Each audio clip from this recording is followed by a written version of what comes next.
نحمده ونصلي على رسوله الكريم أما بعد فأعوذ بالله من الشيطان الرجيم بسم الله الرحمن الرحيم الحمد لله رب العالمين الرحمن الرحيم مالك يوم الدين إياك نعبد وإياك نستعين اهدنا الصراط المستقيم صراط الذين أنعمت عليهم غير المغضوب عليهم ولا الضالين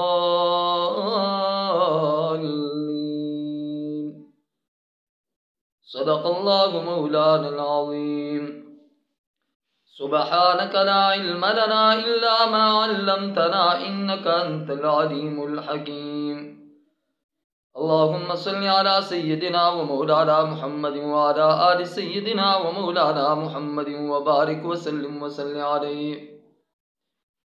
واجب الاحترام قابل صد احترام محترم سامعین و ناظرین، السلام علیکم ورحمۃ اللہ وبرکاتہ. آپ کے سامنے آج کے درس قرآن میں سورۃ الفاتحہ کے آیات بینات تلاوت کرنے کی سعادت حاصل کی. قرآن مجید کی سب سے پہلی سورت سورۃ الفاتحہ ہے. فاتحہ کا معنی ہے کھولنے والی. تمام اہل علم کا اس پر اتفاق ہے کہ سورہ فاتحہ مکہ مکرمہ میں نازل ہوئی، اور اس بات پر بھی تمام اہل علم کا اتفاق ہے کہ سورہ فاتحہ ابتدائی مکی دور میں نازل ہوئی. فاتحہ کا معنی ہے کھولنے والا. چنانچہ یہی وجہ ہے کہ جب انسان قرآن کریم کو کھولتا ہے تو سب سے پہلے اسی سورہ مبارکہ پر نظر پڑتی ہے، گویا کہ یہی سورت پورے قرآن مجید کو کھولنے والی ہے. اللہ کے رسول صلی اللہ علیہ وآلہ وسلم نے فرمایا کہ یہ سورت تو انتہائی مختصر سی سورت ہے، لیکن پورے قرآن کا خلاصہ اس سورہ مبارکہ میں محفوظ ہے.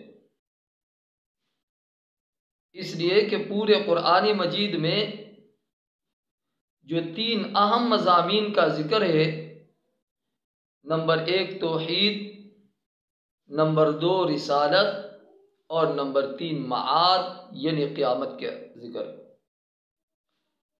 تو اس پورے قرآن مجید کے ان تمام مضامین کو اللہ تبارک و تعالی نے سورہ فاتحہ میں ذکر کیا ہے. گویا کہ یہ سورت پورے قرآن مجید کا خلاصہ ہے، اور اس کی اہمیت کا آپ اندازہ اس سے لگا سکتے ہیں کہ نمازی کے لیے نماز کے ہر رکعت میں اس کا پڑھنا ضروری قرار دیا گیا ہے، تاکہ ہر مسلمان کے ذہن میں ہر وقت پورے قرآن کا خلاصہ تر و تازہ رہے. اس سورہ مبارکہ کے اور بھی بہت سارے نام ہیں، مثلا وافیہ، شافیہ. شافیہ کا معنی ہے شفا دینے والی. ام القرآن، ام القرآن کا معنی ہے قرآن کی ماں. اور 7 مثانی یعنی 7 وہ آیتیں جسے بار بار دہرایا جاتا ہے. نماز کے ہر رکعت میں اس کو دہرایا جاتا ہے، ہر وقت اس کو پڑھا جاتا ہے. اور اللہ کے رسول صلی اللہ علیہ وآلہ وسلم نے فرمایا کہ جب کوئی شخص 7 مرتبہ سورہ فاتحہ پڑھ کر کے کسی پانی پہ دم کر کے کسی مریض کو پلا دے تو اللہ تبارک و تعالیٰ اسے ضرور شفا عطا فرمائیں گے. تو میں عرض کر رہا تھا کہ پورے قرآن مجید کا خلاصہ 3 چیزیں ہیں. نمبر 1 توحید، نمبر 2 رسالت، اور نمبر 3 معاد یعنی قیامت کا ذکر۔ تو اس سورہ مبارکہ کے پہلی 2 آیتوں اور چوتھی آیت میں، ابتدائی 2 آیتوں میں اور چوتھی آیت میں اللہ نے توحید کا ذکر کیا ہے۔ الحمدللہ رب العالمین الرحمن الرحیم اور ایاک نعبد و ایاک نستعین، یہ چوتھی آیت، اس میں اس پہلے مضمون کا ذکر ہے، وہ پہلے اہم مضمون کا ذکر ہے جسے عقید توحید کہتے ہیں۔ دوسرا اہم مضمون وہ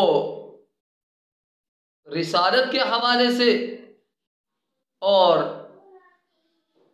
انبیاء اکرام علیہم الصلوۃ والسلام پر ایمان لانا، تمام آسمانی کتب پر ایمان لانا، اس کا ذکر اہدنا الصراط المستقیم صراط الذین انعمت علیہم غیر المغضوب علیہم ولا الضالین، یہ آخر تک اس کا ذکر ہے۔ اور تیسرا اہم مضمون جسے معاد یعنی قیامت کہتے ہیں، اس کا ذکر تیسری آیت مالک یوم الدین میں ہے۔ تو ان تینوں اہم مضامین کو اللہ تبارک و تعالیٰ نے سورہ فاتحہ میں ذکر کیا ہے۔ گویا کہ یہ قرآن مجید کی فاتحہ عربی زبان میں مفتاح چابی کو کہتے ہیں، اور چابی تالے کی ہوا کرتی ہے۔ گویا کہ یہ سورت پورے قرآن مجید کی چابی ہے۔ سورہ فاتحہ پورے قرآن کی چابی ہے، پورا قرآن بمنزل تالا کے ہے اور سورۃ الفاتحہ بمنزل چابی کے ہے۔ چابی ہوگی تو تالا کھلے گا۔ تو اس سورہ مبارکہ میں اللہ نے پورے قرآن مجید کی روح اور خلاصے کو ذکر کر دیا۔ فرمایا الحمدللہ رب العالمین، تمام تعریفیں، ہم فارسی زبان میں کہتے ستودن، ستودن کا معنی تعریف کرنا۔ اللہ تبارک و تعالیٰ کی ذات ایسی ذات ہے کہ ہر وقت اس کی تعریف کی جاتی ہے۔ ساری کی ساری چیزیں، ساری کائنات اللہ تبارک و تعالیٰ کی حمد و ثنا میں ہر وقت مصروف ہوتی ہے۔ تو اب اسی مضمون کو، تینوں اہم مضامین کو اللہ تبارک و تعالیٰ سورہ فاتحہ میں اس طرح ذکر کرتے ہیں۔ فرمایا الحمدللہ رب العالمین، الحمدللہ رب العالمین، تمام تعریف اللہ ہی کے لیے ہے جو تمام جہانوں کا پالنے والا ہے۔ الرحمن الرحیم، مہربان نہایت رحم والا ہے۔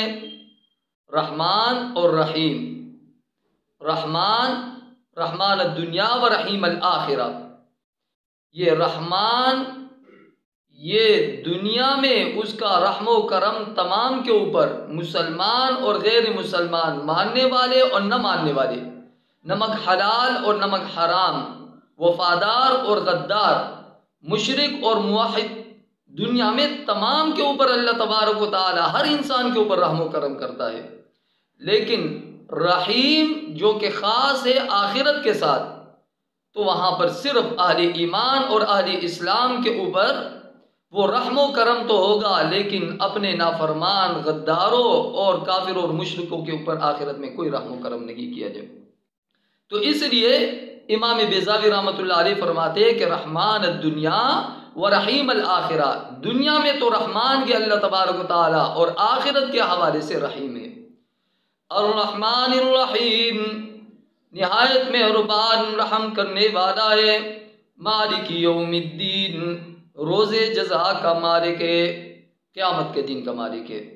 قیامت کے دن کے اور بھی بہت سارے نام آتے ہیں قرآن مجید میں، یوم الحشر بھی اس کو کہتے ہیں، یوم الحساب بھی، اور اسی طرح یوم التغابن بھی، بہت سارے جو ہے نا نام قرآن مجید میں قیامت کے حوالے سے آئے۔ ایاک نعبد و ایاک نستعین، یہ اب تیسرے مضمون کا ذکر ہے کہ ہم تیری ہی عبادت کرتے گے، وَإِيَّاكَ نَسْتَعِينُ، اور تجھ ہی سے مدد مانگتے گے۔ یہاں پر اس بات کا خیال رکھے، اہل علم حضرات کے لیے جانتے ہوں کہ وہ اس بات کو کہ یہ نعبدو اور نستعینو یہ مضارع کا صیغہ ہے، اور عربی گرامر سے واقفیت رکھنے والے حضرات اس بات کو جانتے ہیں کہ مضارع کے اندر دو زمانے ہوتے ہیں۔ حال کا بھی اور استقبال کا. کیا مطلب؟ ایاک نعبد، ہم ابھی حال میں بھی یا اللہ تیری عبادت کرتے گے اور مستقبل میں بھی تیری عبادت کرتے رہیں گے. گویا کہ دونوں زمانے اس میں پائے جاتے ہیں. اب بھی تیری عبادت کرتے گے اور بعد میں بھی تیری عبادت کرتے رہیں گے.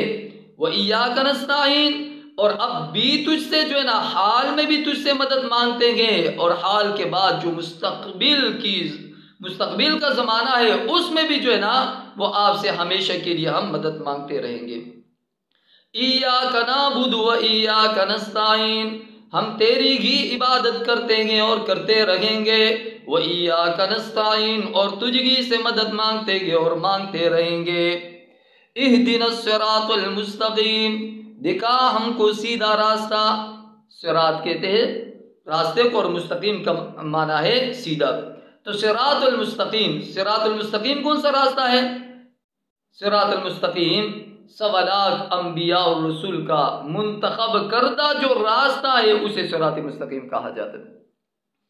صراط الذین انعمت علیہم، راستہ ان لوگوں کا کہ جن پر آپ نے انعام کیا. غیر المغضوب علیہم ولا الضالین، نہ ان لوگوں کا راستہ جن پر آپ کا غضب ہوا اور نہ گمراہوں کا راستہ. مغضوب علیہم کہ جن پر آپ کا غضب ہوا. اب اللہ رب العزت کا غضب کن پہ ہوا؟ حضرات مفسرین نے فرمایا کہ اس سے مراد یہود ہے اور ظالین سے مراد نصارہ ہے.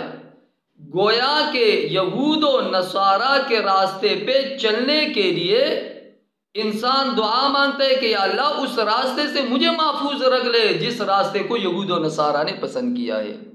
یہود و نصارہ کیوں اللہ تبارک و تعالی جو ہے نا یہود و نصارہ، یہ آگے سورہ بقرہ آئے گی آپ اس میں پڑھ لو گے کہ دنیا کی واحد قوم یہود و نصارہ وہ ذلت و رسوائی اور پستی والی وہ قوم ہے کہ جنہوں نے قدم قدم پر اللہ تبارک و تعالیٰ کی نعمتوں کی ناشکری کی اور اس کے ساتھ ساتھ انبیاء اور رسول کو قتل کرنے والے، گستاخی کرنے والے، انہیں جھوٹا کہنے والے، یعنی جتنا انہوں نے انبیاء اکرام علیہ السلام کو ستایا اتنا کسی اور مذہب اور قوم والوں نے نہیں ستایا.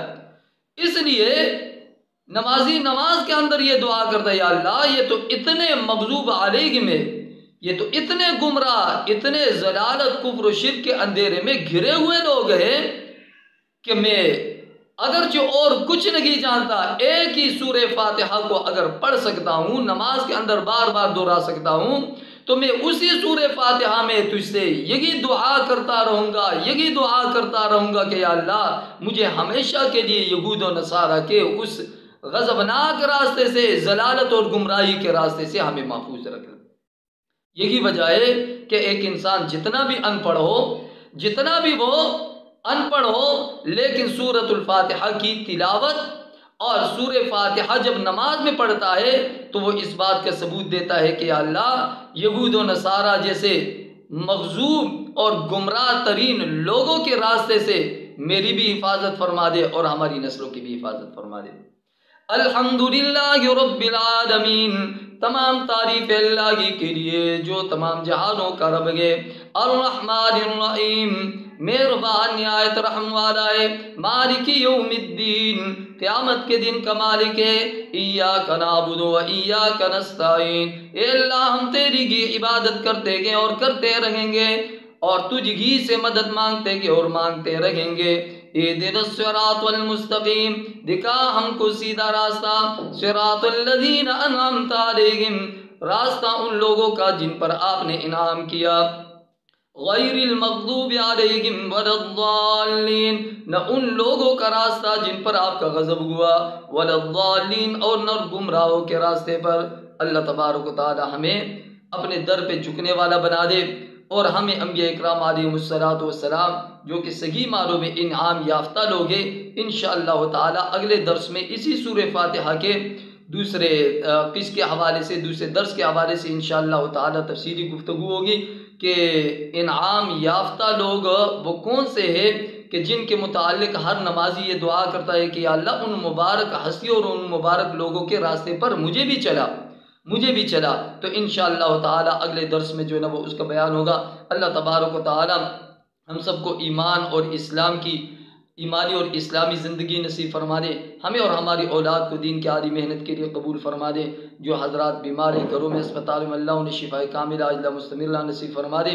ہم میں سے جن کے بھی والدین بین بھائی اقربا رشتہ دار دنیا سے رخصت ہو چکے، الہ العالم ان کی مغفرت نصیب فرما دے۔ ہمیں تا موت تک ہمیں اور ہماری اولاد کو اسی قرآن کے ساتھ وابستگی اور نسبت رکھنے کی توفیق نصیب فرما دے، اور ملک پاکستان کی اہل ایمان اور اہل اسلام کی، اس اہل وطن کی اور اس وطن والوں کی حفاظت نصیب فرما دے۔ وآخر دعوانا ان الحمد للہ رب العالمین۔